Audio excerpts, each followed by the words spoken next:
Hello guys, ஹாஸ்டல்ல சர்வை பண்ண ஒரு 3 சீக்ரெட்டான டிப்ஸ் தான் இந்த வீடியோல சொல்ல போறேன்.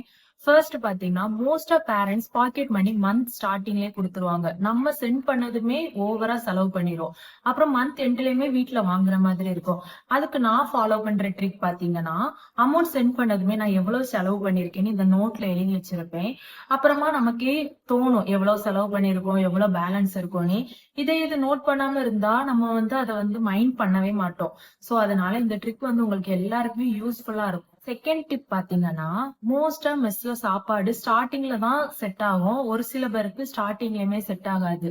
நாங்க வந்த புதுசுல என்ன பண்ணோம்னு பாத்தீங்கன்னா, மோஸ்டா மேகி, பிஸ்கட் அந்த மாதிரி அன்ஹெல்தி ஃபுட் தான் ஃபுல்லா சாப்பிட்டுட்டு இருந்தோம். அப்புறமா உடம்பு சரியில்லாம ஆகி ஹாஸ்பிட்டல் போறது அப்படின்னு ஆனதுக்கு அப்புறம் செகண்ட் இயர்ல இருந்து என்ன பண்ண ஆரம்பிச்சோம்னா, நாங்க மெஸ்ல சாப்பிடலன்னா ஃப்ரூட்ஸ் அந்த மாதிரி வாங்கி சாப்பிட்டுப்போம். இல்லைன்னா ட்ரை நட்ஸ் இந்த மாதிரி ஒரு கண்டெய்னர்ல ஃபில் பண்ணி வச்சுப்போம். மூணாவது டிப் பாத்தீங்கன்னா, நம்ம ஸ்கூல்ல டீச்சர்ஸ் நம்மள படிக்க வச்சு ஹோம் ஒர்க், அசைன்மெண்ட் அந்த மாதிரி தருவாங்க. அப்படி படிச்சுட்டு நம்ம காலேஜ் வரும்போது நம்மளே நோட்ஸ் எடுக்கணும், நம்மளே படிக்கிற மாதிரி தான் இருக்கும். இந்த 3 டிப்ஸுமே உங்களுக்கு கண்டிப்பா யூஸ்ஃபுல்லா இருக்கும்னு நினைக்கிறேன். இந்த வீடியோ உங்களுக்கு பிடிச்சிருந்தா லைக் பண்ணுங்க அண்ட் மறக்காம சப்ஸ்கிரைப் பண்ணிருங்க. பாய்.